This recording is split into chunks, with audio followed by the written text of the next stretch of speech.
Hi students, I'm Mrs. Padmashri from Learning Journey. Of course, welcome back to Learning Journey. Spoken இங்கிலீஷ்னு பார்க்குறச்ச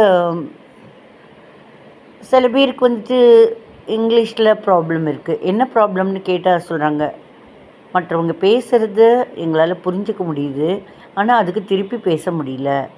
யாரோ ஒருத்தங்க அவங்கள பற்றி நான் வந்து சொல்லணும் என்னோடய ஃப்ரெண்டுக்கிட்ட, அதே இங்கிலீஷில் எப்படின்னு தெரியல. ஸோ இந்த மாதிரியான விஷயங்கள் வந்து பேச வரும். ஒன்றும் இல்லை,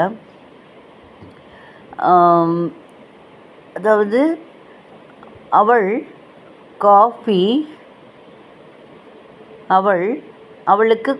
வேண்டும், அவளுக்கு காஃபி வேணும்னு என்கிட்ட நேற்று சொன்னா. இதை நம்ம சொல்கிறோம் இல்லையா இன்னொருத்தங்கக்கிட்ட. நம்ம இதுக்கு நம்மக்கிட்ட பேசினவங்களை பற்றி இன்னொருத்தங்கக்கிட்ட சொல்கிறோம். அப்போ என்ன சொல்லியிருப்பாங்க, ஐ வாண்ட் அ காஃபி அப்படின்னு முந்தின நாள் அந்த டைம் எனக்கு காஃபி வேணும் அப்படின்னு சொல்லியிருப்பாங்க இல்லையா, ஐ வாண்ட் எ காஃபி. அடுத்த நாள் நம்ம இன்னொரு ஃப்ரெண்டுக்கிட்ட அவள் நேற்று காஃபி வேணும்னு சொன்னான், அது எப்படி மாற்றலாம்?